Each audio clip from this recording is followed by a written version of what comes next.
Jan here. I'm live in Barb Houston's classroom at Arrowwood, and this is, I believe, a third grade class. Am I right, boys and girls? Yes. We're doing a math class, I can't even talk today. I must be a second grader. I guess that's it. But I'm doing multiplication, and I'm dipping way back into time to my 2s and 3s tables. That's what we were just about to do. I got it through the 2s, didn't I? Yeah, 2 times 12, that was a big one to do, I'm telling you. But the exciting thing is I'm seeing kids jumping up and down this morning, and I wanted everyone in TV land to see, and if my cameraman would pan for a minute, this is what is naturally happening in this classroom. This is, I think, state of the art for an elementary school, and I want one of you, and don't everyone raise their hand and jump up and down, but I'm going to walk up to someone. I don't even know who. How about you? Can you tell me what you're sitting on? A ball.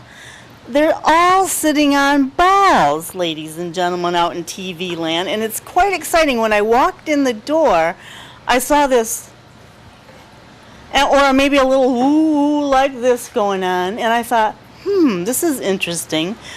Before I'm done, I'm going to go over there and sit on one myself and see what it kind of feels like, because I'm not much taller than any of these children. That's kind of a cool thing. I'll fit under one of these desks quite easily.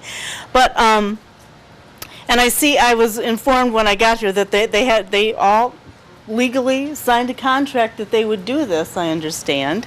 And that's on the wall. It's all been notarized. It's all very official. So they've made a commitment to not use a chair. Is that correct? So this is how they've chosen to stabilize their world in a classroom. How does it feel to you all? Good. Let me ask you, did it take getting used to? Yeah. And it feels real comfortable or not? Yeah. You can be honest. It does feel good? And how long did it take to get used to it? Weeks or days or? Probably days. Days, but it all feels good now. Whoa, let me not get caught in the desk. Does it hinder your learning, do you think? No? It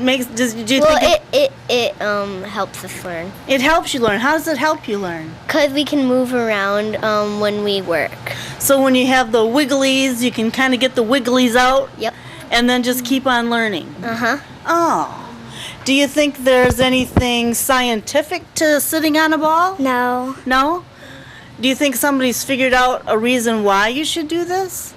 No? You don't think so? Let me think, what else could I ask you? Why did your teacher suggest that you do this? Do you know? I don't know. You don't know? Does anybody know? How about you in the striped shirt there? Wait, this high-tech microphone.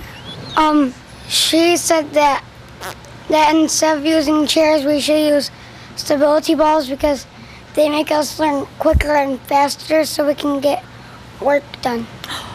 Well, that's a good reason, don't you think? Yeah. Does anybody else have anything to say about stability balls that they'd like to share? Well, I'm coming back to you. Here we go. We try to prove that it doesn't make it hard to learn on stability balls. And how do you think it's working? Good. You do? So do you think, have you heard out on the playground or anywhere, are other students jealous that they don't have balls? Has that gotten around yet? Yeah. Uh-huh. Yeah. So did your parent council pay for these balls, do you know? You don't know? Well, that's probably no concern of yours, I'm sure. But so the other kids think, wow, how come you have balls and we don't? Yeah. So you're the special class at Arrowwood. Yep.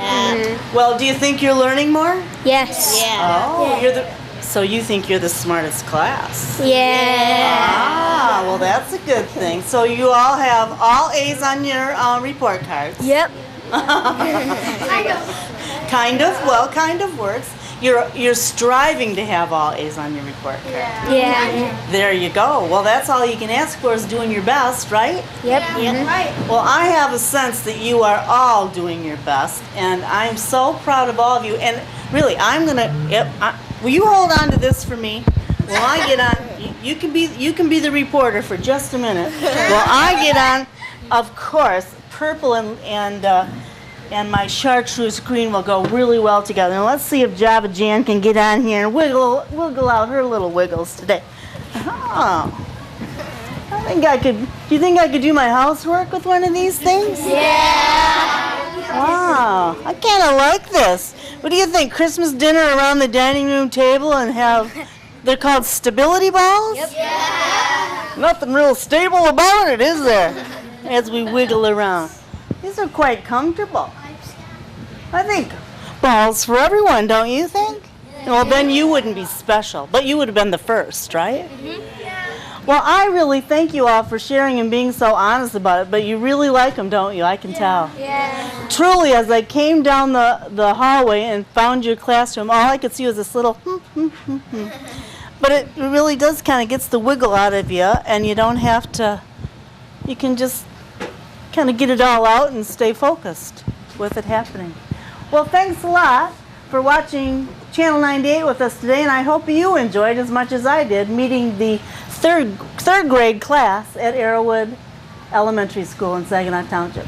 See you again. So we're back with the creator of the stability ball in the classroom in Saginaw Township Community Schools, Barb Houston, and I'm just totally blown away by this. I can't believe every teacher in the district isn't clamoring at your doorstep to know more about this, because I'm thinking of the long-legged high school students, particularly the boys, and as we talked in TV land during the break in the green room, but tell me more, talk to me so that other people can know more about this. This is so state of the art for this little Saginaw Township, but tell me what the studies say about the stability ball. Well, I started looking into the concept 5 years ago. I had a boy who was extremely ADHD, hyperactive, and I needed to look at some things that I could have in the classroom where he could be successful and still work. And so when I Googled it, one of the things that came up was this idea of a stability ball or a yoga ball for the child to sit on. And so I borrowed one from the gym teacher, and it worked great. And over the past few years, I've been working with autistic students, and one of the things that's mentioned in a lot of the research is that they need to decompress, or they have different issues with sitting in chairs and things like that, and they mentioned the use of a yoga ball for a chair. So I went on and I started digging into the brain research. And boys, in particular, their tailbones stick out further. And if they do any kind of reclining in a chair, so slouching over, anything like that, as soon as they hit that tailbone, they within 6 minutes of sitting on that tailbone, it sends a message to the brain that you're in a subconscious state of mind, not unconscious, but subconscious, and that's where the daydreaming occurs. And so the stability balls, when you're sitting up and you're not sitting on your tailbone, and you can feel, your cheeks are on the ball, but your tailbone isn't. Your core is engaged, and it's firing right up, into your brain, and you get much more work, out of the kids, and they're focused. It allows the fidgeters. It's fun to watch. Who are my dribblers? Who are my side to sides or front to back? But yeah, we get to move but continue working. Exciting. I'm just, after we talked about that, my vision went to the high school, and I see all these, when you walk down the hallway, you see all these, particularly the young men with these long legs.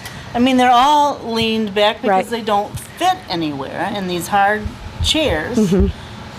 So they're daydreaming basically all day long. So the learning is subsiding, scientifically. I've had a lot of visitors, a lot of teachers come and look at it and ask me questions. We've had a staff meeting, a My Blissy meeting in here, and the teachers, sat on it, and they agree. They're comfortable. At our last professional development, I had quite a few visitors come and ask, could they take a ball to wherever they were doing, whatever classroom they were working in. and sit on them, and brought them back and absolutely loved them. So they're very comfortable. Really, I've been sitting here for now 15 or 20 minutes, and I'm Right. quite comfortable. Right. Truly. My next question, I try to be fair and balanced in what we do. Have there been any complaints from the parents of the children? No, it's been more of a sense of curiosity. I told the parents at curriculum night that I wrote the grant for the Saginaw Township Community Foundation grant, and received it and told them they were coming, so they knew they were heads up, and then made the announcement that they were here. I've had 3 or 4 parents come in and want to see. They wanted to observe and ask questions, but it's more of a sense of curiosity. How's it working? What are you finding, and things like that. But on the contrary, I've had parents go out and get their kids stability balls to do homework on at home. So they're not upset about the balls, but they're using the balls at home as well. Well, makes total sense. And from a housekeeping standpoint, the room is not full of noisy chairs, clanging. The students all just left for gym. They all just popped right under the desk. Right. I mean, it's a lot less noisy, really, when the students left. Right. You don't have anybody leaning in chairs so that all 4 on the floor, worried about somebody falling out of a chair. Right. No. Right. I mean, it's a silly little thing, but it was, when they left, it was quite quiet, Right. actually. And Right. nice. Well, Barb, thank you very much. Hold it, before you close, go to one more thing. What about, are they learning more? Oh. Spend a little more time with that. Oh, okay. No, the students took quite pride in that they wanted to be the smartest class at Arrowwood, and I thank you for esteeming them with that sort of thing. Do you think they are learning more and being able to compare with your years of teaching? Absolutely. A couple of things that I noticed as far as behavior on task, type behavior. I haven't had to speak to the children about staying in their seat. Before the stability balls, I had the children who would leave the desk for break purposes. That quick, I need to go to the bathroom, I need to get a drink, I need to get a tissue, I need to throw the tissue away. And when you look at it, it's more... The fancy-pantsy. Right. It's more about being out of the seat and getting, be able to move. And so the kids are spending time at their desk because they can move. They don't have to get up to move to do that. I have a couple of children in particular. One of my little boys hasn't stopped dribbling since he's got them. And the first 2 days that I had him, I got more work out of him in 2 days than I did the first 2 months of school. Now you have words for them. Like, now this is the dribbler? Yep. And we signed a contract. There's a difference between bouncing and dribbling. A bouncing, your fanny can't leave the ball, and the ball can't leave the floor. That would be a bounce. And so this is a dribble. And some kids dribble, and the boys seem to dribble a little bit more, and the girls seem to be more rockers. But not necessarily. I think I'd be a dribbler. Yeah. I Pretty kind of go back and see. forth. But we made a contract. We talked about that these are learning tools. They're not play equipment, and so we're taking it very seriously. We made the contract. We had it notarized. We want to be famous. Well, you are in my book. I get weepy just talking about it. I think this is so cool, and I'm so proud of you for being the leader in Saginaw Township with stability balls, and I hope this goes, just the famousness of it all goes a long way for Saginaw County. I want to thank the foundation too for trusting me and believing in this concept in order for me to give me the funds to do this. Well, I'm with you on that, girl. Thanks. Thanks for sharing. Thank you. See you again.